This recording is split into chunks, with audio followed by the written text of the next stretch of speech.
Why didn't want us to talk about it? But Did you all have a chance to read?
Just kind of be in the background.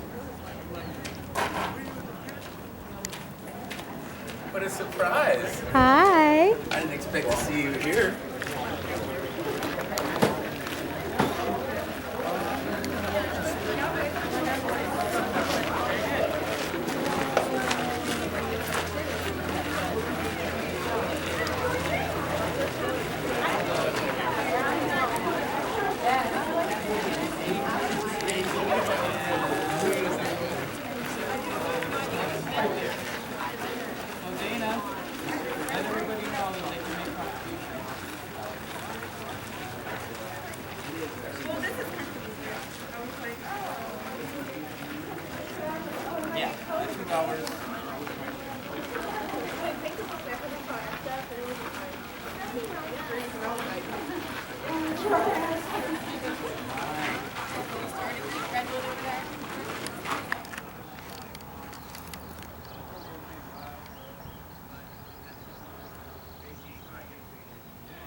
History from the perspective of one narrative.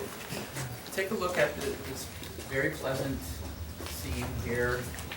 Imagine that there were olive trees, that there were fruit trees, etc. Now, let's walk in this direction here. This is the original painting. Now, look for captions.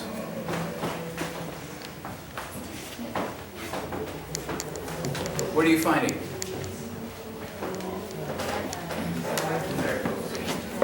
They determined the area would be suitable for the founding of the mission. Right. I'm going to let you guys check this out later, but let's go into this one.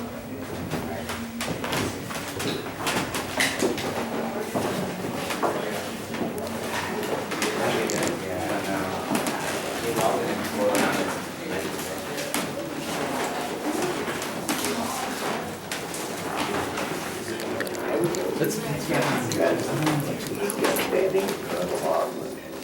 walk on this back there today. We have this narrative. This model was going to sign. We had the pamphlet in his hand. This model. We have models.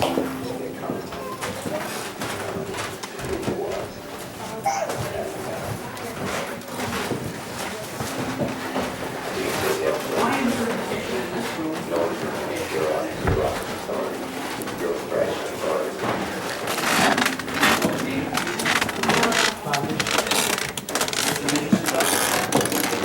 we have a narrative in the form of a recording, and we have other interpretation. Let's keep moving.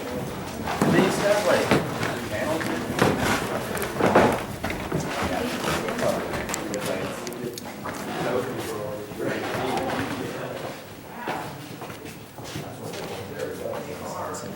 by who?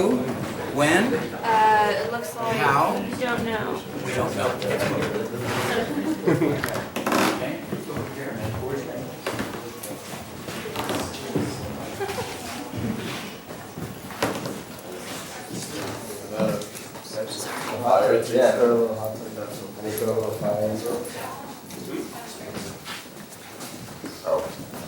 That. Native peoples? But which native peoples when? Look around for captions and interpretation. Look at the baskets, they're not from this area. There are no captions. That you're okay. So what are we finding in terms of interpretation? Not much. Not much. And why would that be? Here's this room which looks kind of native. Here's some pictures of some drawings. These are actually a drawing of Ohlone folks. And then what is this one called? This one is called Habitants of Cal. Do they have a name? Do we learn anything about them? No. Okay. This to me is like a diorama, right? And there are baskets in here, Ed. Yeah, I don't know how many people are here from the basket class. Thus far, you should probably be able to figure out, This one's coiled. right? Well, where are they from? Yeah. They're not from here. There isn't one basket in here that's from this area. They're all from either south, most of them are from the north of California. And for instance, this one right here, that's a cap. Yeah, headpiece. A head cap. Head cap, whereas, and there's no differentiation, they don't tell you, they should tell you, like, that one's from up in the northern part of the state, up near the Oregon border. Used for a ceremony or used for. Yeah, Right. So, this is a utility bowl, so is that one. any interpretation around here so you can see where they're from? Who made them? Anything in here? Okay, what are these? Okay, matates, any interpretation here? Who used it when? I want you to think of this just for a second as a diorama, almost like an art piece. Found it. And approach it from this point of view, which is I'm doing. What are we putting all together into this case? What are the different elements? Come on, what are the different elements? Okay, so we're seeing baskets. What else are we seeing? In what form? Well, you have a snake skin here. So we have a snake skin there, that looks like a diamondback. And we have this, what is this? Elk or something? What is it saying to you? Without anything written here, what does it say to you about this? Huh? Gone, what else? What are some Dead other? almost. Okay, what else? Ancient, Doesn't exist anymore, what else? Come on. Right? I see it in. Why don't you see it as something where you have, I've lived in Native Alaskan here, Uh-huh. okay? The thing is that when you have the people who are separated from their culture for a very long time, and then you are as someone who's from the outside where everyone plays basketball and everyone usually always play baseball, and then no one knows how to play the rules of baseball.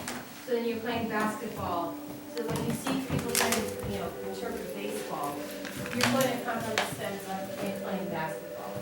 And the thing is that when people no longer know how to play baseball, it's hard to put continuity and context to something that.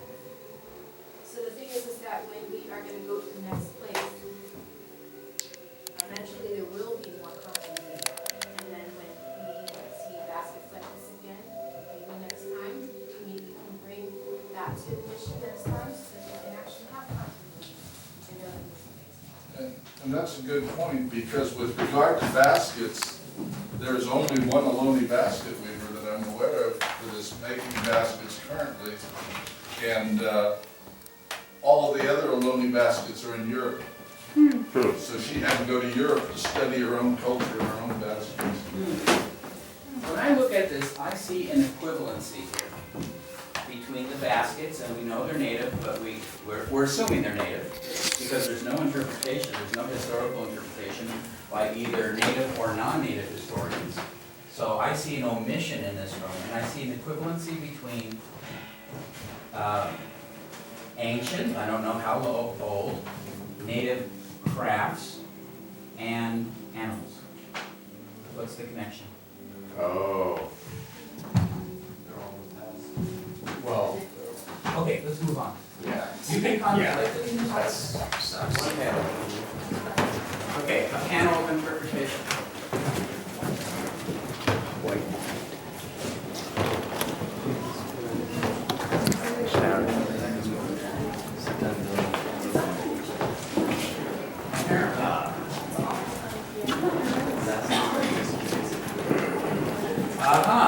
What do we have here? Here's an alcove. Who made these baskets? When? What materials did they use? What was their culture? Como Indian Mendocino area. Okay, Como Indian Mendocino area, made by Ascension Solar Farm, donated by the Corona family. That's the interpretation we have here. What's included, what's not included? Let's move on. What is this roll about? Interpretation here, correct?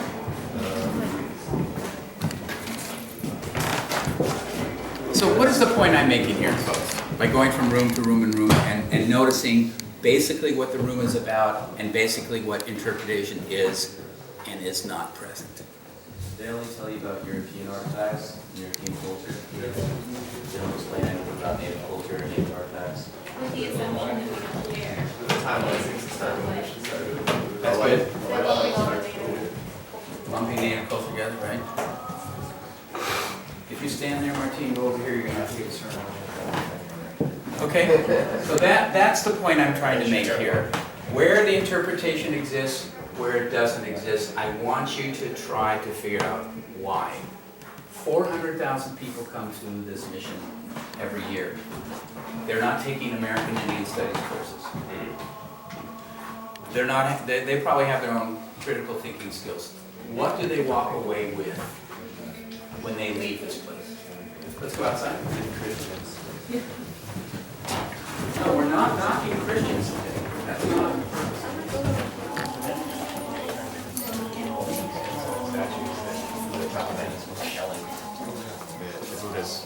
In I mean, yeah, everybody hates it. I mean, it's not a religious question. It's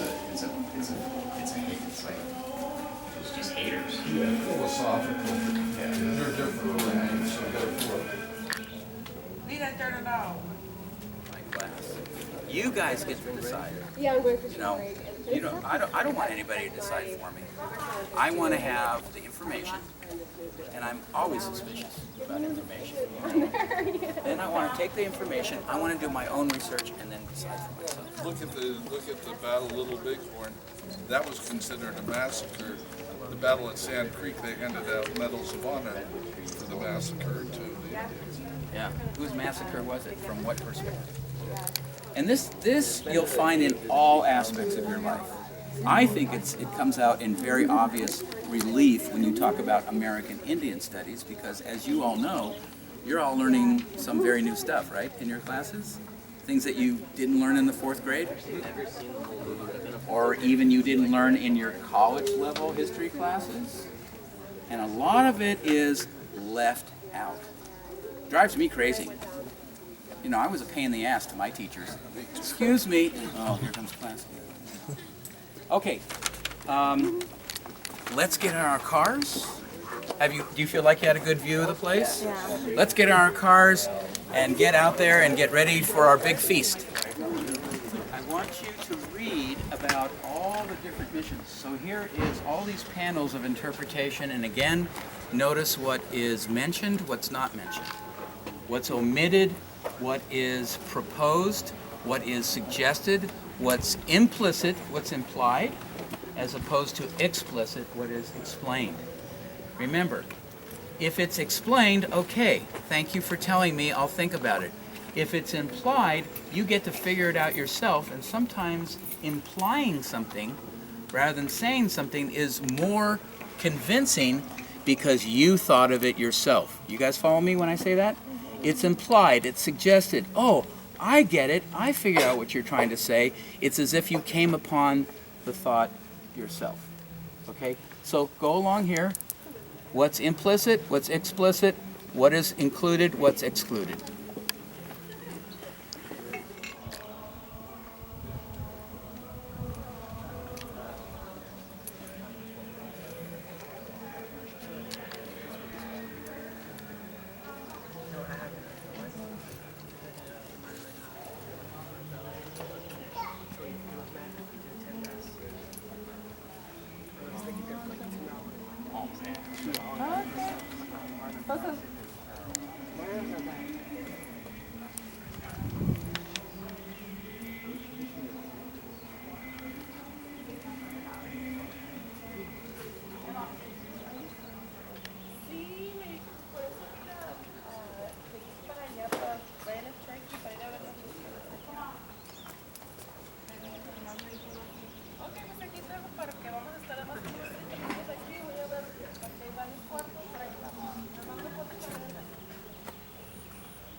To the mission. Who would you employ? What resources would you need? How would you make sure the interpretation would be correct? Think about that. Can I say a couple things? Oh, sure. Yeah, sorry, I just joined the tour. Okay. I don't know if you've talked about this already, but you talked about the farmland here No. and how it, okay. So, a couple things. One is,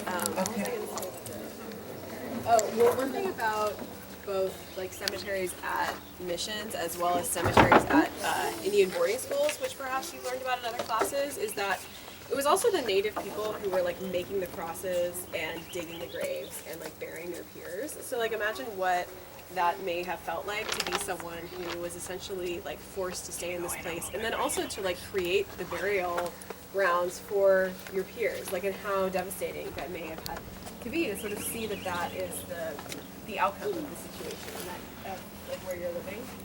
But also I wanted to direct your attention to like the farmland that's out here. So part of what the missions did was as they went in, they would look for the most like fertile, best places to establish themselves, which, you know, if you're trying to make a self-sustaining community, that makes a lot of sense. But unfortunately what it did was to take the land that indigenous people used to sustain themselves and to colonize it not only from foreign agriculture but also with invasive plant species and domesticated farm animals that weren't indigenous to here. So what would start to happen is that foreign plants would be brought in, foreign animals would come in, they would come and trample the plants and the areas that indigenous people would use for food. So eventually, from the economic colonization and the biological colonization that was happening here, even indigenous folks who avoided being captured and brought into missions, all of a sudden they couldn't even sustain themselves either because they had taken the best farmland. So eventually, unfortunately, what would happen is that the only way for people to eat would be to come here. So towards the end or later years of the history of missions, you actually had, unfortunately, some Native people who would come here voluntarily because they could no longer oftentimes survive in their own land because even their economic ability to sustain themselves was colonized. And it's interesting too is that like the missions in many ways were really failures by their own standards because they were supposed to be these very successful farms and they were supposed to create this like tax base of tax-paying citizens. But they brought in this foreign type of agriculture that didn't even work very well here either. So there was like mass famine. There was not only famine for indigenous folks in neighboring areas who could no longer eat in a traditional way, but then even the people here weren't able to feed themselves because the foreign type of agriculture that was introduced wasn't very successful. And also the soldiers and the priests got to eat first. So whatever was left over went to native folks, which oftentimes wasn't enough to sustain people. So not only did you have the introduction of European diseases, but you also had malnutrition. That is one of the things that led to these high rates of mortality and why, even though this is a small area, there's like over 4,000 people buried here. So I think it's important to think about the economy too and how that was impacted. So that was the other thing I was going to mention too, is that oftentimes they picked the best farmland, which had a huge effect on people in the surrounding areas. So yeah, all right, I think we